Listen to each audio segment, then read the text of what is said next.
नमस्कार, मी प्रमोद पवार. 15 ऑगस्ट देशाच्या 80व्या स्वातंत्र्य दिनाच्या दुसऱ्या दिवशी हा व्हिडिओ मी अत्यंत वेदनादायी मनाने करत आहे. स्वातंत्र्याला 80 वर्ष पूर्ण झाली. आपण स्वतंत्र आहोत असं अभिमानाने काल आपण सगळ्यांनी सांगितलं. आपण तिरंग्याला वंदन केलं. दुर्दैवाने आज दुसऱ्याच दिवशी अशी काही माहिती हाती लागली. त्यामुळे खरंच आपण स्वतंत्र आहोत का असा प्रश्न पडला. इतिहासामध्ये एकलव्याने गुरुदक्षिणा म्हणून गुरुला आपला अंगठा दिला होता. म्हणजे आपला अंगठा देऊन आपली पूर्ण कला, आपण जे शिकलो धनुर्विद्या, ते पूर्ण अर्पण करून एकलव्याला उद्ध्वस्त करण्याचं काम त्या काळच्या व्यवस्थेने केलं होतं. आणि आता पुन्हा आदिवासी मुलांना त्यांच्या शिक्षणाच्या अधिकारासाठी आपला जीव द्यावा लागतो. इतिहासाची ही पुनरावृत्ती आहे. गडचिरोली जिल्ह्यामधल्या धानोरा तालुक्यातल्या जपतलई जे गाव आहे, शाळा, तिथे आश्रमशाळा आहे, शासकीय आश्रमशाळा. या शासकीय आश्रमशाळेमध्ये सर्पदंशाने मुलींचे मृत्यू झाले. पूर्ण महाराष्ट्रभर ती बातमी पसरली आणि सरकारला जाग आली किंवा सरकारने आता तपासणी अहवालाचा सगळा थोतांड सुरू केला आहे. पण फक्त हे गडचिरोलीला झालेले मृत्यू, एवढेच मृत्यू आश्रमशाळेत झाले का? मग ती बातमी ऐकल्यापासून आम्ही काही माहिती गोळा करत होतो आणि अत्यंत धक्कादायक माहिती पूर्ण आपल्या हातात आलेली आहे. ही माहिती कुठलीही आमच्या मनाची नाही किंवा वाऱ्यावरच्या वराती नाही, तर ही शासकीय आकडेवारी आहे, ऑथेंटिक आकडेवारी आहे. त्याचं पूर्ण 11 पानांचं आम्ही प्रेझेंटेशन बनवलेलं आहे, जी पीडीएफ आम्ही या व्हिडिओ नंतर शेअर करणार आहोत. यामध्ये आपण जर बघितलं तर जवळपास 4,35,798 विद्यार्थी आश्रमशाळांमध्ये शिक्षण घेतात. त्यामध्ये जवळपास 1,87,000 विद्यार्थी हे शासकीय आश्रमशाळेमध्ये आणि जवळपास 2,48,406 विद्यार्थी हे अनुदानित आश्रमशाळांमध्ये, त्या ग्रँट मिळणाऱ्या आश्रमशाळांमध्ये असतात. एकूण 1,085 शाळा आहेत. त्यामध्ये 529 या शासकीय आश्रमशाळा आहेत. त्याचबरोबर 556 या अनुदानित आश्रमशाळा आहेत. या आश्रमशाळांमध्ये गेल्या 2 वर्षाच्या मृत्यूचा जर आपण आकडा बघितला तर तब्बल 584 विद्यार्थ्यांना आपला जीव गमवावा लागला होता. 584 विद्यार्थ्यांनी आश्रमशाळांमध्ये आपला जीव गमावलेला आहे. यातली वर्गवारी ऐका. हे फक्त 2च वर्षाचं मी सांगतो तुम्हाला. 24 ते 26 शासकीय आश्रमशाळांमध्ये 384 विद्यार्थी मृत्युमुखी पडले, तर अनुदानित आश्रमशाळांमध्ये 200 विद्यार्थी मृत्युमुखी पडले. असे एकूण 584 ची आकडेवारी आहे. शासकीय आश्रमशाळांमध्ये झालेले 384 मृत्यू म्हणजे जवळपास 65.7% मृत्यू हे गव्हर्नमेंट आश्रमशाळांमध्ये झालेले आहेत आणि 200 म्हणजे जवळपास 34.3 मृत्यू हे शासकीय आश्रमशाळा, अनुदानित आश्रमशाळेमध्ये झाले आहेत. ही परिस्थिती या आपल्या आश्रमशाळांची आहे. आता मृत्यूंची कारणं काय आहेत?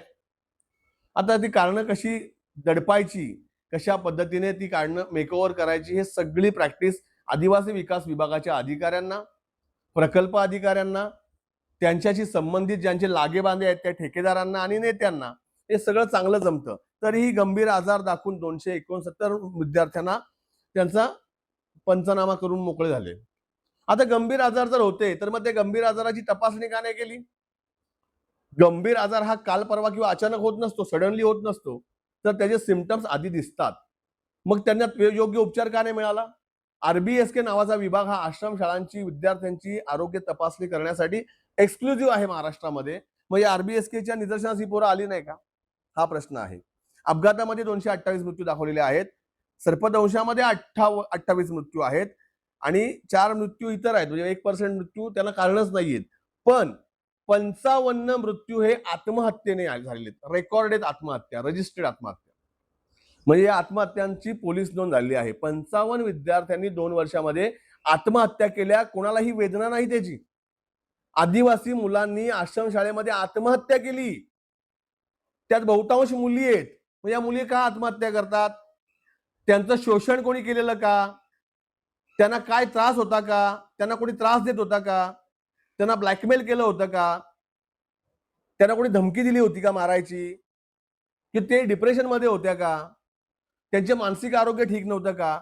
याच्यावर कोणत्याही प्रकारे तपासणी आणि चर्चा नाही. मृत्यू झाले, अहवाल बनला, रिपोर्ट फाईल केला, संपला विषय. याबद्दल ब्रहशब्दही कोणी काढत नाही. अपुऱ्या वैद्यकीय सुविधा आहेत. कुठल्याही आश्रमशाळेमध्ये योग्य तपासणी होत नाही. एखादा मंत्री, नेता, एखादा व्हिजिटर आला की त्याचा गवगवा करण्यासाठी, त्याचं लांगुल चालन करण्यासाठी पायघड्या अंथरल्या जातात. एखादी समिती आली, एखादा पाहणी दौरा आला की आश्रमशाळेचे मुख्याध्यापक धावत धावत जातात, त्यांना बदाम, पिस्ता, काजू आणतात, त्यांचा पाहुणचार करतात, गुलाब, पुष्प, शाल देतात आणि त्यांना पाठवतात. वस्तुस्थिती ते बघत नाही. आरोग्य तपासणीमध्ये मोठ्या प्रमाणात त्रुटी आहेत. सुरक्षेची व्यवस्था अपुरी आहे. कुठे भिंती कोसळल्यात, कुठे गेट कोसळलाय, कुठे मागची झाडं आतमध्ये आलेत, कुठे मागच्या साईडून दारूच्या बाटल्या घेऊन लोक तिथे आश्रमशाळेच्या प्रेमायसेस मध्ये दारू प्यायला येतात. अशा पद्धतीने आश्रमशाळांची आताची अवस्था आहे. आणि या सगळ्या अपुऱ्या व्यवस्थेमुळे अनेक वेळा साप आश्रमशाळेमध्ये येतात. टॉयलेट्सची अवस्था धक्कादायक आहे, बाथरूमची अवस्था धक्कादायक आहे. बाथरूमला दरवाजे ते तुटलेले आहेत. अनेक ठिकाणी आपण बातम्या बघितल्या की मुलांना नदीवर कपडे धुवायला जातात. या ठिकाणी धुलाई कर्मचारी नावाची एक व्यवस्था 20 वर्षापासून आश्रमशाळेमध्ये आहे की आश्रमशाळेच्या मुलांना कपडे धुवायला नदीवर जाऊ नये, त्यांचा शिक्षणाचा वेळ, अभ्यासाचा वेळ त्या कपडे धुण्यात जाऊ नये म्हणून आश्रमशाळेमध्ये धुलाई व्यवस्था केली. पण ती धुलाई व्यवस्था हद्दपार कशी करता येईल, या प्रत्येक आश्रमशाळेत असलेल्या 2 आदिवासी महिलांना कसं कामावून काढून टाकता येईल अशी व्यवस्था या प्रकल्प विभागाने किंवा आदिवासी विकास विभागाने केली. या 2 महिला गावातल्या असल्यामुळे त्यांचा मुलांवर लक्षही राहायचं. त्या मुलांना योग्य जेवण द्यायच्या, त्यांची भांडी घासायच्या, त्यांचे कपडे धुवायच्या, झाडलोट करायच्या, स्वच्छता ठेवायच्या. त्यामुळे आरोग्याच्या ज्या समस्या होत्या बऱ्यापैकी रिकव्हर झालेल्या होत्या. पण यांनाही काढण्याचं काम या आश्रमशाळा व्यवस्थापनाने आणि आदिवासी विकास विभागाने केलेलं आहे. आता ही 2 वर्षाची आकडेवारीच्या बातम्या सगळ्याकडे येतात. 584. जरा मागे वळून आम्ही बघितलं. आम्ही थोडा अजून मागे गेलो. जेव्हा आम्ही अजून मागे गेलो तेव्हा आम्हाला कळलं की 5 वर्षाची जर आकडेवारी आपण काढली तर 962 विद्यार्थ्यांचा मृत्यू झालेला आहे. 962 विद्यार्थी या 5 वर्षात मेलेत. त्या शासकीय आश्रमशाळेमध्ये 593 आणि अनुदानित आश्रमशाळेमध्ये 369 विद्यार्थी मेलेत. हायकोर्टामध्ये अनेक वेळा याबाबत प्रश्न उपस्थित झाला. हायकोर्टामध्ये काही पिटिशन्स फाईल झाल्या. हायकोर्टाने तातडीने आता मुंबई उच्च न्यायालयाकडे जी याचिका आहे त्यामध्ये त्यांनी संताप व्यक्त करून सरकारकडे तात्काळ माहिती मागवलेली आहे. आता माहिती कोण देत आहे? पीआरसी, आमदारांची समिती, वेगवेगळ्या समित्या जातात आणि मग त्यांच्याबद्दल गोल गोल गोल गोल रिपोर्ट देतात.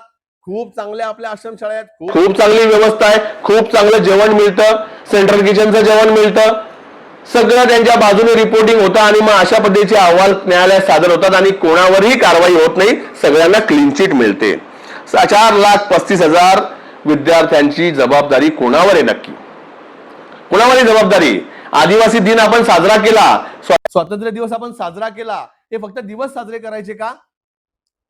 फक्त आदिवासींच्या दिवसाच्या नावावर, आदिवासींच्या वेगवेगळ्या उत्सवांच्या नावावर त्यांची फसवणूक करायची, दिशाभूल करायची, आपली राजकीय पोळी भाजायची. पण आदिवासींचे जे मूलभूत प्रश्न आहेत, आदिवासींच्या विद्यार्थ्यांच्या भविष्याचा प्रश्न आहे. स्वातंत्र्याच्या 80 वर्षानंतरही आदिवासींना स्थलांतर का व्हावं लागतं? त्याच्या मुलांना आश्रमशाळेत, शासकीय आश्रमशाळेत खुराड्यासारखं जीवन जगून शिक्षण का घ्यावं लागतं? हे प्रश्न कोणाला पडत नाही आणि कोणी विचारत नाही. 21 की 22 विद्यार्थी नीटच्या परीक्षेमध्ये दगावले देशभरात. खूप वाईट झालं, त्याचं समर्थन आपण करणार नाही. नीट पेपर लीक झाला आणि त्यावर कारवाई झालीच पाहिजे. पण त्या 21 मुलांच्या मृत्यूचं प्रकरण देशभर नाही जगभर गाजलं. कारण ती सगळी सदन कुटुंबातली मुलं होती, हाय प्रोफाईल मुलं होती, नीटची परीक्षा म्हणजे डॉक्टर होणारी मुलं होती. आणि मग देशभर गाजल्यानंतर शिक्षण मंत्र्यांनी राजीनामा दिला. आपण ते आंदोलन, कॉक्रोच आंदोलन बघितलं. अरे इथे 5 वर्षामध्ये 984 मुलं मिळाल्यात. 584 मुलं 2 वर्षात दगावलेत. त्या 584 मुलांच्या मृत्यूच्या बद्दल कोणाला चिंता नाही का? 55 मुलांनी आश्रमशाळेमध्ये आत्महत्या केले. मुलींच्या आत्महत्या का होत्यात याचा शोध कोणी घेतला का? आत्महत्या करायला त्यांना प्रवृत्त कोणी केलं याचा शोध घेतला का? अशा प्रकारचे जे अल्पवयीन मुलींचे किंवा 30 वर्ष आतील लोकांचे जे आत्महत्येचे प्रकरण असतात त्याचा पोलिसांनी तपास करण्याबाबत गाईडलाईन्स आहेत. सर्वोच्च न्यायालयाच्या गाईडलाईन्स आहेत, कायद्याच्या गाईडलाईन्स आहेत. तो डीवायएसपीने तपास कसा केला पाहिजे, तो एडीआर दाखल करून चालत नाही, 306 दाखल केला पाहिजे, आत्महत्येस प्रवृत्त कोणी केलं त्याचा तपास घेतला पाहिजे, त्याच्या मुळापर्यंत गेलं पाहिजे. हे तपास होतात का? आत्महत्येची प्रकरणं पालकांची तक्रार नाही म्हणून दडपले जातात. हे ठाणे पालघर जिल्ह्यामध्ये सर्रास होतं. आमचं मागणी आहे, आता आम्ही आज मुख्यमंत्र्यांना पत्र लिहिलेलं आहे. धानोरा आश्रमशाळा ही जरी गडचिरोली जिल्ह्यातली असली तरी सर्वत्र एरे माझ्या मागल्या, ठाणे पालघर मध्येही तीच परिस्थिती आहे. आमची मागणी आहे मुख्यमंत्र्यांकडे की या सगळ्या 584 मृत्यूंची चौकशी झाली पाहिजे, प्रत्येक मृत्यूची स्वतंत्र चौकशी झाली पाहिजे. आश्रम शाळेमध्ये 24 तास डॉक्टर अवेलेबल पाहिजे.